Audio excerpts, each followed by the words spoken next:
The Walsingham Youth Pilgrimage means something to everybody, and it means something different to everybody.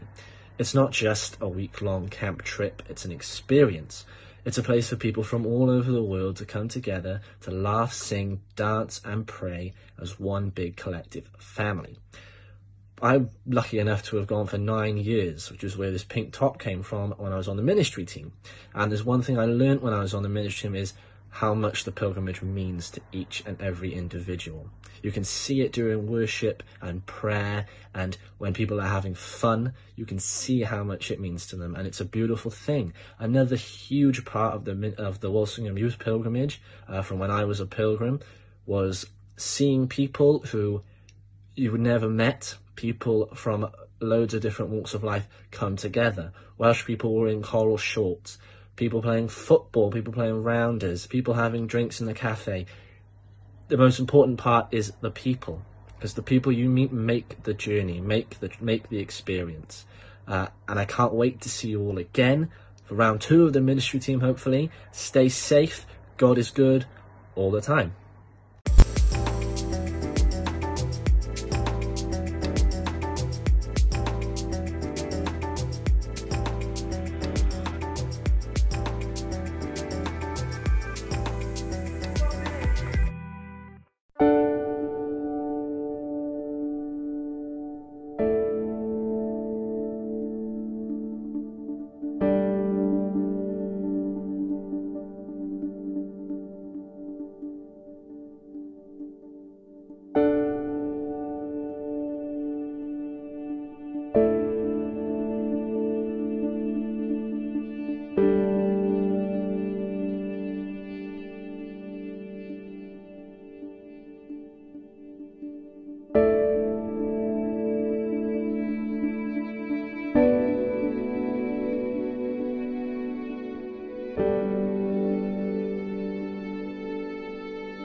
See him. Father Philip, are you there?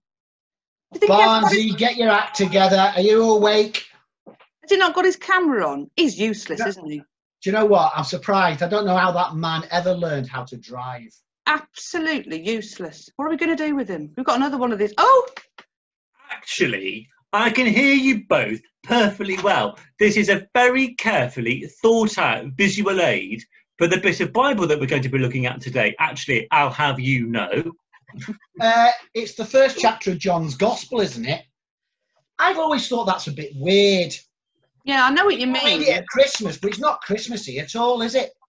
No, and the other Gospels all start with Jesus' birth or telling us where he's from or at least making things a bit clearer. John's opening's just a bit different. Jesus' arrival is like a light shining in the darkness, it says. As the light will never be overcome by the darkness. So he doesn't begin his account of the life of Jesus with angels and shepherds or with wise men and stars and all that kind of stuff that we know from all the other Gospels. Rather, he says, there's just this image of light shining in darkness. And he says that what has appeared in Jesus is like a light that goes on shining in the life of the world, no matter how dark or how difficult things become. Actually, I might just let a bit more light into my room because this is a bit weird and creepy, isn't it? Hold on. You do look a little bit creepy, like you're sort of in a horror film or something. How's that? There he is. You could have frightened the young pilgrims then, but it's that way. You could have frightened some of the older ones as well, but it's better now. Anyway, there's something else about how John is beginning this story of his gospel. There's something else about the way that it starts. In the beginning, that bit, in the beginning. Yep, that's it. That's how yesterday's passage started from Genesis, when we looked at what the Bible said about God being the creator. Yeah. And I think The Genesis story, it's a kind of parable, isn't it, for why we have a world rather than nothing at all. And it told us that God is not a thing, but life-giving, creative power who holds us in his care and who wants us all to flourish. In the beginning, it began, God created the heavens and the earth. We're not here by accident, but we're created, made to be in relationship with God, who wants us to share in his life and his happiness. Yeah. So John, in his account of the life of Jesus, begins in the beginning, because he wants us to think about that story that you told us about yesterday and we thought about then. In Genesis, there is God bringing creation into existence. And here, there's another creation story. Creation. So he's kind of telling us, listen up, and you'll hear how God is not just holding on to creation, not just the beginning of creation, the author of creation, but actually you're going to hear the story of how he became a part of it. He became a human like you and like me. Here he's saying is a story about God and the world. This is the way that the long story that began in Genesis reaches its climax, the climax that the Creator always intended. In the beginning was the Word, and the Word was God. All things were made through him. It's complicated, but it's important. When John talks about the Word, he means it kind of in a special sense, doesn't he? Yeah. He's using it as a way of saying something about who God is. When I say word, it's somehow a part of me.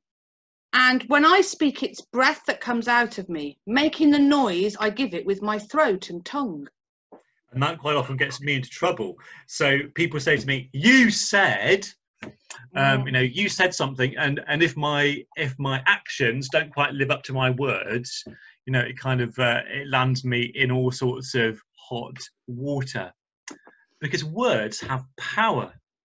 They create new situations. Just think about words like it's time to go, or I love you, or you're fired.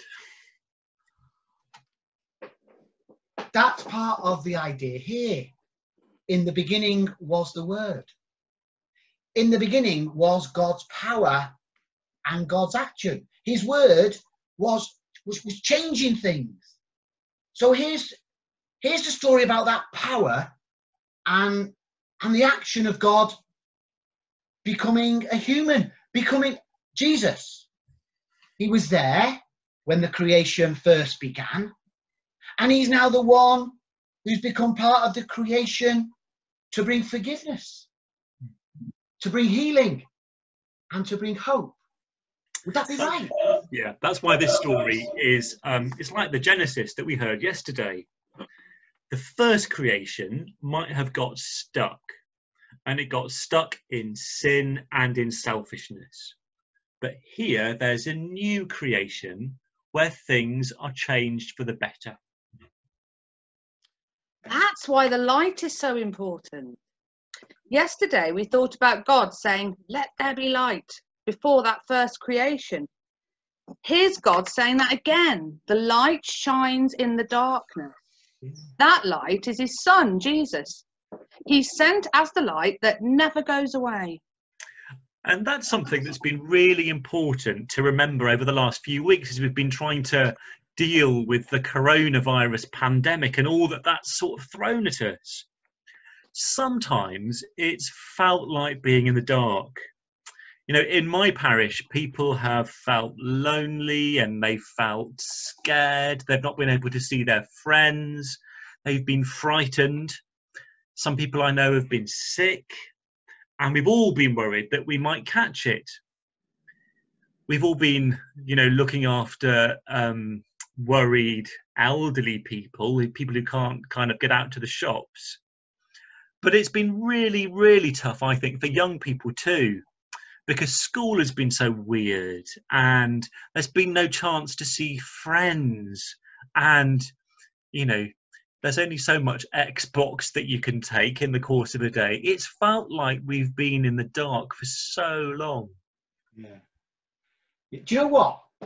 You reminded me of a story that I had about the author Robert Louis Stevenson. Now, Robert Louis Stevenson lived a long time ago. He was a great author, wrote great books as an adult. Well, he lived way, way back when there was no street lights. And the only way the street lights were lit were by a man who would come along and he would light the gas lights on the street.